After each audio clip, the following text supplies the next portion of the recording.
Alors, Ebenezer Ndjomwele, je vais paraphraser et je vais faire un sommaire, comme j'ai dit. Alors, Ebenezer Ndjomwele, dans son chapitre 1, énonce le faux problème de la pauvreté. Il intitule son thème, son chapitre, je pense bien, le faux problème de la pauvreté qui s'ignore.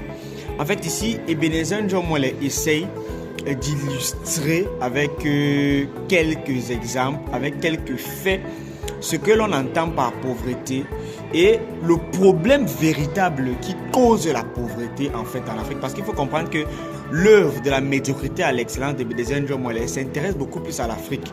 Et il parle du sous-développement de l'Afrique.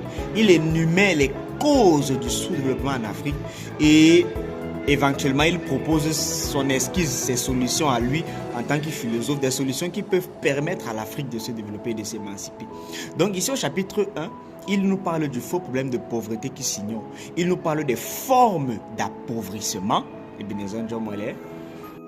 Donc ici, Ebenezer Ndjomwele énumère les formes d'appauvrissement. Il nous parle de la pauvreté.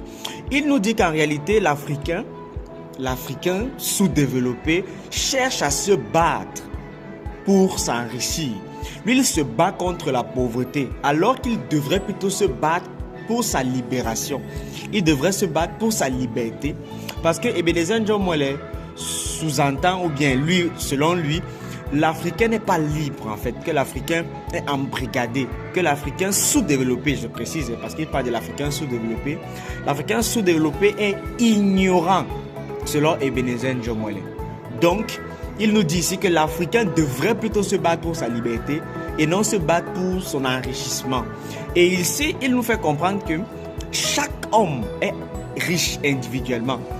Et plus on cherche à accumuler de la richesse, plus on pense qu'en réalité, on se développe, alors qu'au contraire, chercher beaucoup plus d'enrichissement pourrait même être un synonyme de pauvreté en fait.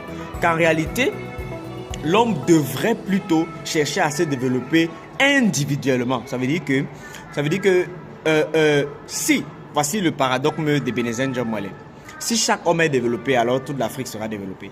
Ça veut dire que si chaque être humain est développé, si chaque être humain cherche à se libérer, si chaque être humain sort de l'ignorance, alors tous les êtres humains seront intelligents, seront libres.